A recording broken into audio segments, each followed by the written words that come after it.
Welcome back to another round of Florida-flavored chaos, twisted to fit NRC. Our junior detectives have been hard at work uncovering the wacky happenings all across campus, and today we've got several more stories to share. As in past iterations, this little game is a whodunit, where you'll have to decide the culprit from 3 possible suspects. You'll be given a little fabricated backstory and thinking time, but once that time is up, I'm going to reveal the true culprit along with the hows and whys behind what they did. If at any point you feel inspired and want to submit your own report to the Investigative Bureau, please do so by using the form linked in the description. And while these stories are inspired by canon events, they are all entirely fabricated, so story spoilers for the EN server will be light if they exist at all. Now then, let's see what our first junior detective, Sa-chan, has in store for us today. The case of the disappearing tuna. One day at the mystery shop, Sam was checking his stocks when he noticed 15 tuna cans were missing. Sam then began checking every little imp in his store, inquiring about the tuna. However, none of his patrons had the missing cans. With a tip from one of his friends on the other side, Sam was able to locate the perpetrator and the tuna. However, no disciplinary action was taken. Our suspects in this case are you, who was at the shop earlier to buy some things for dinner, Grim, who accompanied you and was staring at the tuna cans, and Ruggy, who had been at the shop at the same time to buy some laundry detergent. Who done it?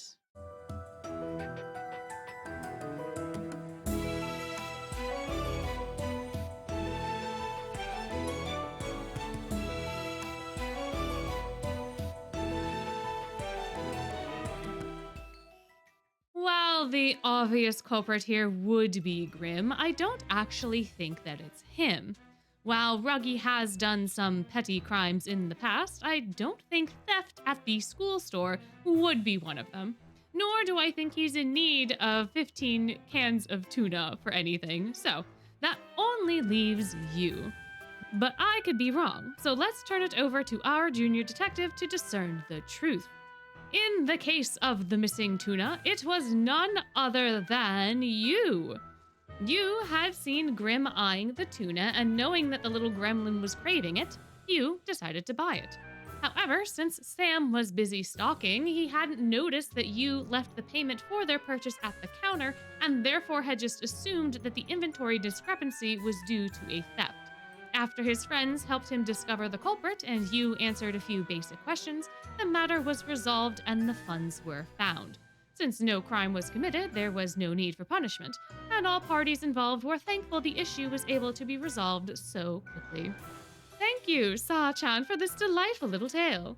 Now it is on to our next headline.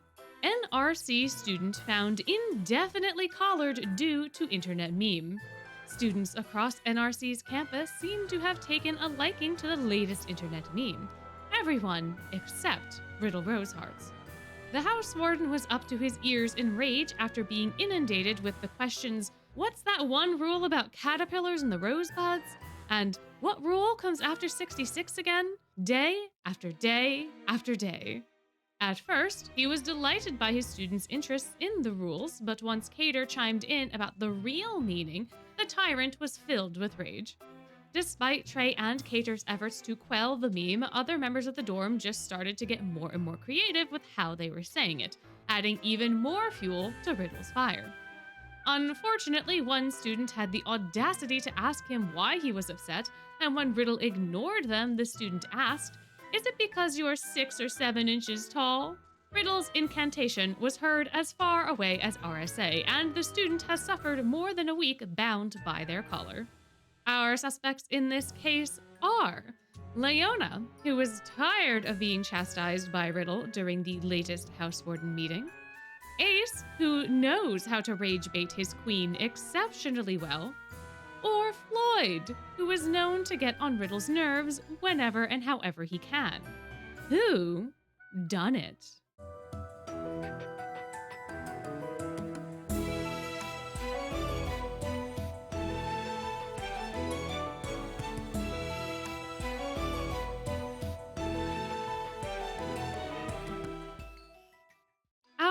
culprit in this case was, in fact, Floyd, who had been watching Riddle become progressively annoyed by the same meme and on one particularly boring day decided to try his luck in being the one to burst Riddle's bubble.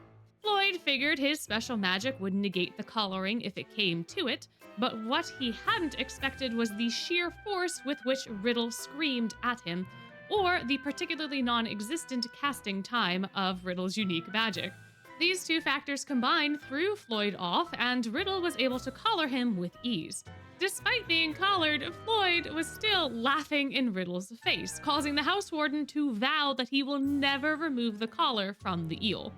This has caused Floyd to ask the staff not to order Riddle to remove it, because now he wants to know just how long Riddle's word is going to stand for.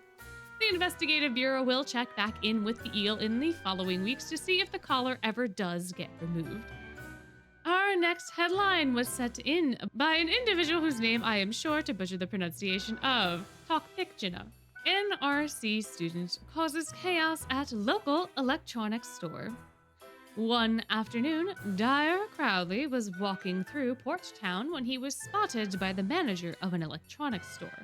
Recognizing Crowley as the head mage of NRC, the manager informed him that one of his students was causing a scene inside of his store, and pleaded with the ever-so-kind head mage to do something about it.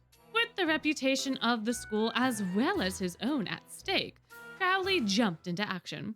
After a brief conversation, the head mage was able to convince the student to leave the store and return to NRC. Since there were no lasting damages to any of the electronics or the store, the manager was willing to let bygones be bygones in this case. Our suspects in this case, though, are Iria Shroud, a frequent customer of the store, Malleus Draconia, who is known to be disruptive to electronics, or Floyd, who was seen nearby muttering that he was bored. Who done it?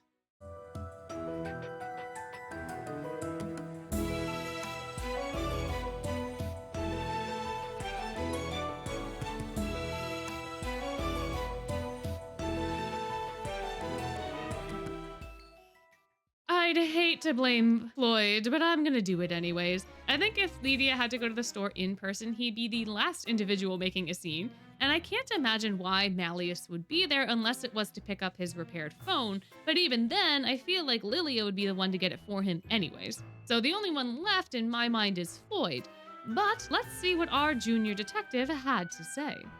Apparently, the student causing a scene was in fact Malleus. However, the reports state that Floyd is mostly responsible. Floyd was aware that Malleus carries a toy with him called Roaring Drago, and sensing the opportunity to alleviate his boredom, made a remark that he saw another version of the toy inside this specific electronics store.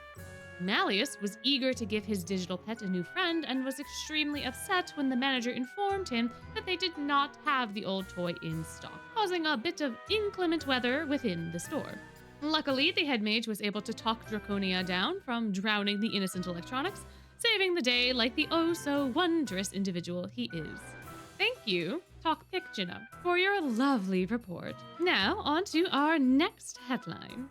NRC student reprimanded after magical mushroom mix-up results in mass transformations. One morning, a few students were drawn into the school cafeteria by a delicious smell.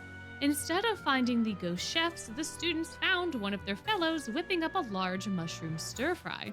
This individual claimed that the dish was going to be a reparatory gift for a certain Octa trio, but if the other students were hungry, they could have some too. That way, if they needed to make any adjustments to the recipe, they could do so before the gift got to its final recipients. Unfortunately, the mushrooms that were used were magical, and all the students who partook in the dish ended up transforming into a variety of woodland creatures. Panic ensued as rabbits, chipmunks, squirrels, deer, and even bears tried to flee the cafeteria. All affected students were eventually transformed back and were unharmed, with the cook being scolded lightly for mixing up the mushrooms. Our suspects in this case are Colleen, who felt indebted due to Octavanel's help during Book 4, Jack, who still felt bad about Jade's mushroom log, and Grim, who was feeling a bit generous with his latest gastronomy club haul. Who done it.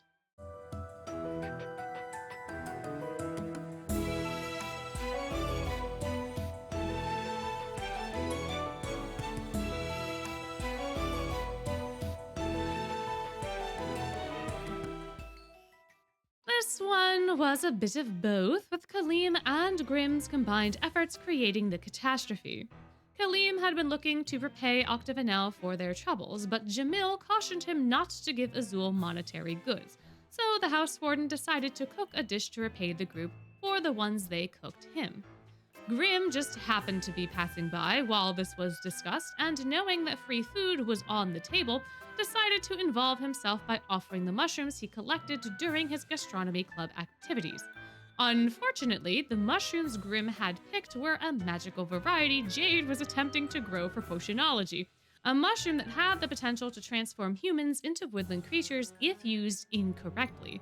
And so, chaos ensued. Corel was able to create a quick antidote, and none of the students were harmed, so no official reprimanding was required. However, Grimm is now indebted to Jade and has to deal with those consequences. Hopefully, this will teach Grimm to keep his paws out of the proverbial cookie jar. Our next headline was submitted by AndromedaTheTrashGremlin. Let's see what you have in store for us. NRC student brawls with school mascot at spell drive game. At the end of one of the school's spell drive games, a few concerned individuals informed staff that Sebek Zigvolt was very loudly confronting you about something. Given the volume of Sebek's voice, even the school mascot was unable to hear the commotion, and it wasn't sitting very well with them. In fact, the mascot was so offended by this confrontation that they decided to walk up to the pair and attack Sebek. Staff were puzzled by this since no mascot was scheduled for this game, meaning some unidentified individual was in the costume. The mascot ran once they noticed staff members approaching, resulting in the stadium being locked down until they could be found and reprimanded. Our suspects in this case are Grimm, who was attending the game with you but left to get food and hadn't returned; Ace, who had planned on attending with Grimm and you, but claimed he had to take care of the hedgehogs that evening instead; and Floyd, who was seen in the area earlier, but claimed to have gotten bored and left before the confrontation. Who done it?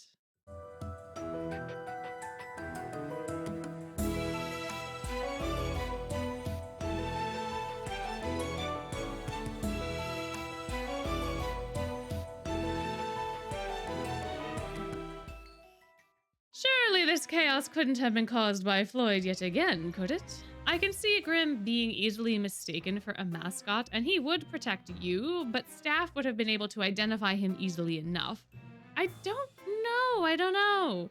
So let's see what our junior detective has to say. Apparently, Ace overheard Sebek criticizing you for always hanging out with Ace and Deuce. The crocodile then began shouting about how Malleus is obviously superior to the duo in every way, particularly Ace, and Ace took that personally.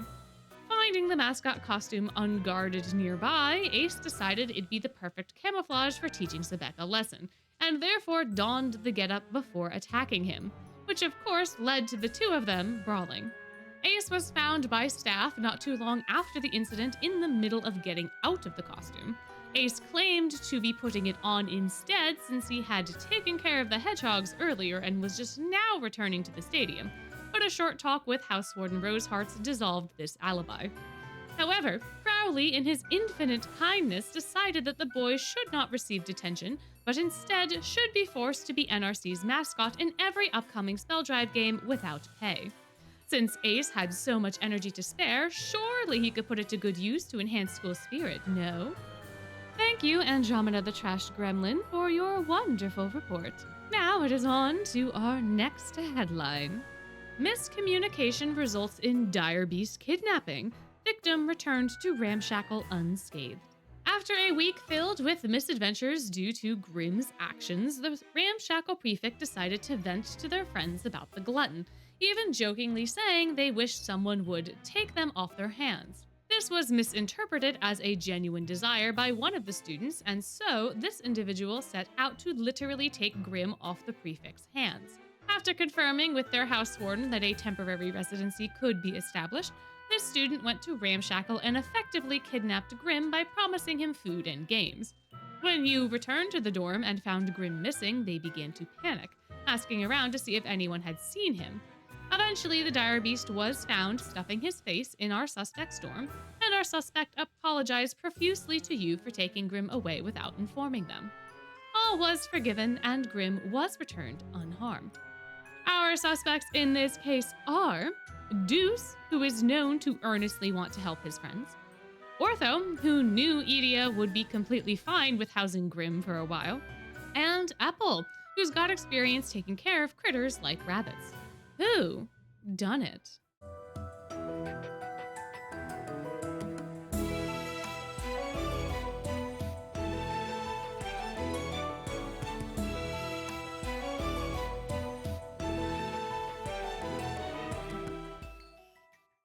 Unfortunately, Ortho was the one who misunderstood and subsequently bribed Grim to go with him to Ignihide.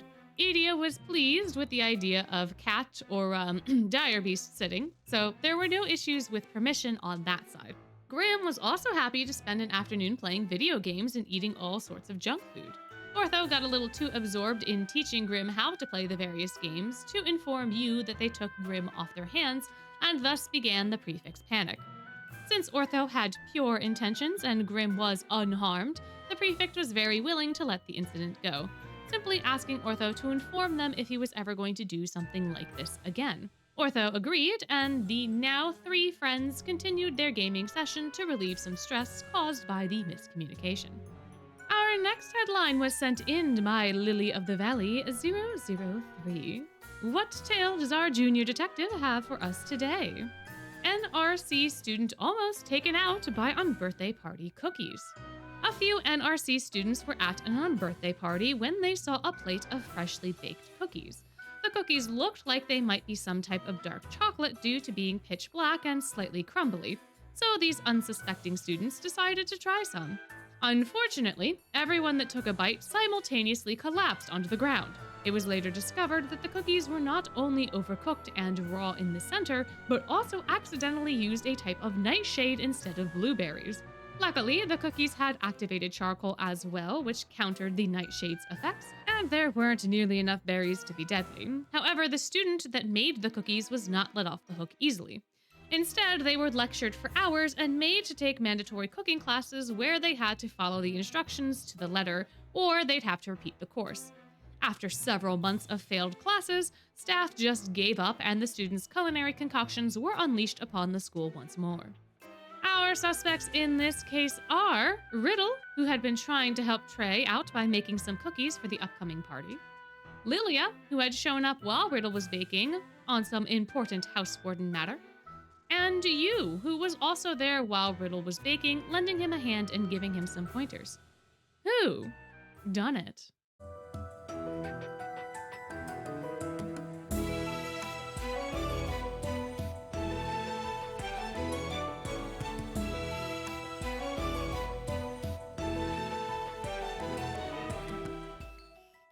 I don't even think I have to explain why I think Lilia is responsible for this fiasco, so I'm just going to turn it over to our junior detective to fill us in. Unfortunately, it was not only Lilia, but you who was responsible for this culinary conundrum. Riddle had to leave the kitchen during the cookie baking to deal with some rowdy students, leaving you alone to continue. Someone had the bright idea to store their nightshade berries for potionology next to the blueberries in the fridge, and you, not being very experienced in the subject, grabbed the wrong container. Lilia also appeared in this moment to try to deliver some sort of official form to Riddle for an upcoming meeting when he spied an opportunity to help. Lilia turned the oven temperature way too high and also poured a bunch of charcoal powder into the batter, saying it would give it a bit of a smoky flavor and that would make the blueberries taste much sweeter. You was unaware of Lilia's non-existent cooking skills at the time, so they did not stop him, with the end result of their combined efforts being the not-so-deadly cookies. Both were lectured and required to take cooking lessons, but only Lilia kept failing. Thank you, Lily of the Valley 003, for your fantastic report. Now, on to our next headline. NRC staff recover swallowed accessory worth 4.5 billion thalmarks. One afternoon, a few members of the Film Research Club approached Kaleem to ask if they could borrow some accessories for their costumes to really elevate their looks. Kaleem, of course, obliged and gathered a mishmash of jewelry from his storehouse to share with them. However, once at the filming location, Jamil noticed that one of the accessories, a fish-shaped pendant, had gone missing.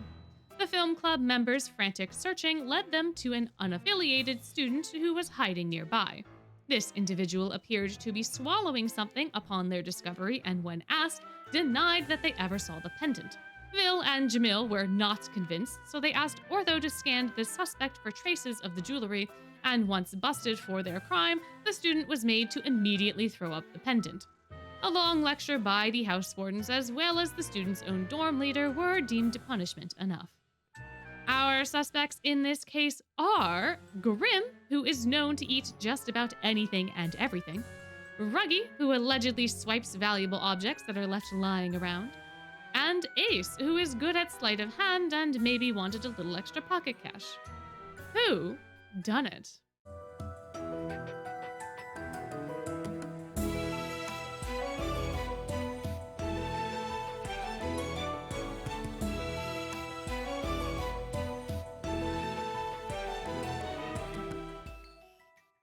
Of course, our culprit in this case was, in fact, Grim, Ramshackle's resident glutton. The Direbeast claimed that the pendant was just lying around and that he didn't see anyone laying claim to it, so he claimed it for himself. Once he heard the panicked cries of Jamil, though, he fled the scene to hide in a bush, determined to keep his fishy treasure. But Grim began to panic a little bit when those distressed cries got closer and closer to his hiding place. In a moment of panic, Grim decided to swallow the pendant whole to cover his tracks and keep his treasure. Unfortunately for Grim, Ortho had the upper hand and was able to detect traces of gold around Grim's lips, sealing his fate. Jamil, panicking even further about the unknown stomach conditions of Grim, forced the dire beast to cough up the precious pendant and then lectured him heavily about taking others' possessions. Vil and Yu both chimed in to scold Grim as well, and the dire beast hasn't been caught eating any jewelry anytime since. Our next headline was sent in by Gwendolynparr, whose tale for us today is NRC student in morbid costume haunts house wardens, claiming to be the ghost of Christmas future. As the winter holidays approached, a few house wardens and one of the vice house wardens started claiming that their nights had been haunted by a black ghostly figure. One leader claimed that the figure was whispering haunting predictions of their horrible future unless they decided to change their ways. Another claimed that figure would stand at the foot of their bed playing a haunting melody on the flute. Eventually, after many sleepless nights, the house wardens decided to approach Crowley with their complaints. The head mage sent out some ghosts to investigate this supposed specter, only for the ghosts to discover that the specter was not one of them, but was instead an NRC student. This individual claimed to be the human incarnation of the ghost of Christmas future, and after explaining the reasoning behind their hauntings, the student was given a small punishment, more so to appease the house wardens and less so for the actual stunt. Our suspects in this case are Ace, who famously has some grudges with some of the dorm leaders, Lilia, who likes pranking people with unknown tales, and Yu, who had been feeling quite irritated with some of the dorm leaders and Jamil. Who done it?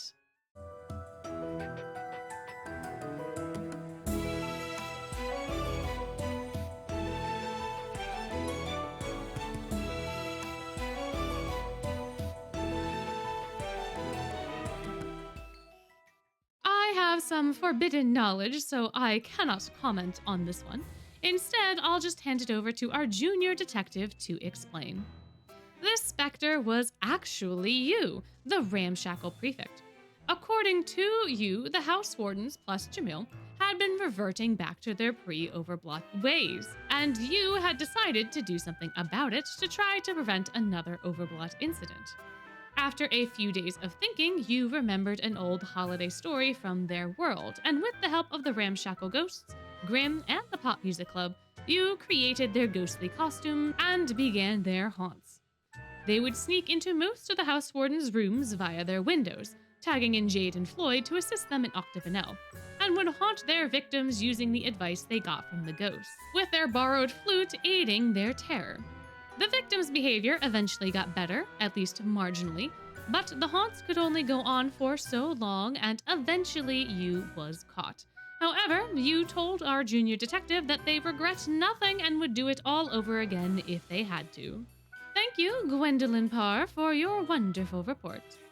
Now it is time for our last headline, which was submitted by junior detective Tokpkjna. An RC student has Mesozoic meltdown in local museum. On an otherwise peaceful field trip to a museum, the tranquility was disturbed by chaos in the paleontology section. An RC student had been fascinated by the fossils of these prehistoric beasts, but was now lamenting wholeheartedly that dinosaurs and other prehistoric animals like pterosaurs and marine reptiles were long extinct before the Great Seven were even alive. The student was found moping at the feet of a Tyrannosaurus rex skeleton, refusing to budge as they worked through their grief. Our suspects in this case are Floyd, who was inspecting the skeleton of a mosasaur and smirking ominously at the specimen's sharp teeth; Malleus, who is an avid history lover and was last seen getting ice cream from the museum's nearby cafe; or Riddle, who was educating you, Ace, and Deuce with prehistoric facts near the dinosaur skeletons. Who done it?